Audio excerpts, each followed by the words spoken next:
বনগাঁয় রাজাদার certificate ডিস্ট্রিবিউশনে গিয়ে কি করলাম এবং রাজাদা আমাদের কি খাওয়ালো সবটাই রয়েছে এই ব্লগ। তো চলো ব্লগটা শুরু করা যাক। দিনটি ছিল 28শে আগস্ট, যেদিন থেকে শুনেছি যে 28 তারিখে আমাদের সার্টিফিকেট দেবে সেই দিন থেকেই ভীষণ পরিমাণে এক্সাইটেড ছিলাম।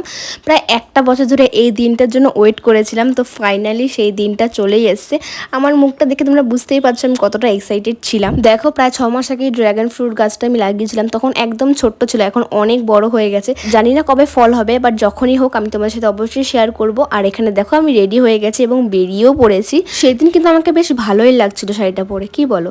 হ্যাঁ, নিজের প্রশংসা নিজেই করছি, কারণ বাকিরা তো রয়েছে বদনাম করার জন্য। তাই নিজেকে নিজে ভীষণ ভালোবাসো, লোকের কাছ থেকে কোনো আশা করবে না, কারণ লোকেরা শুধু বাঁচতেই ব্যস্ত।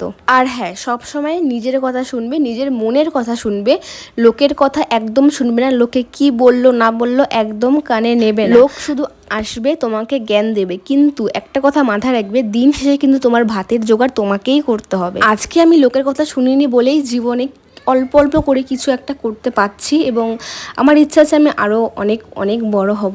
এই কেউ নজর দেবে না কিন্তু। তোমরাও চেষ্টা করো, তোমরাও পারবে। কষ্ট করলে কষ্টের ফল তোমরা অবশ্যই পাবে। চলো যেতে যেতে তোমাদের সাথে কিছু কথা শেয়ার করি। আমি যখন প্রথম মেকআপ শিখি, তখন আমাকে অনেকেই বলেছিল মেকআপ শিখবি, এখন তো ঘরে ঘরে মেকআপ আর্টিস্ট। অনেকেই অনেক কিছু বলেছিল, আবার এখন দেখি তারাই এবার মেকআপ শিখছে। ঠিক আছে, ভালোও লাগে, কারণ আমাকে দেখে তারা একটু হলেও ইন্সপায়ার হয়েছে। ছাড়ো, বাদ দাও ওইসব, না হয় অন্য কোনো ভিডিওতে তোমাদের সাথে শেয়ার করবো।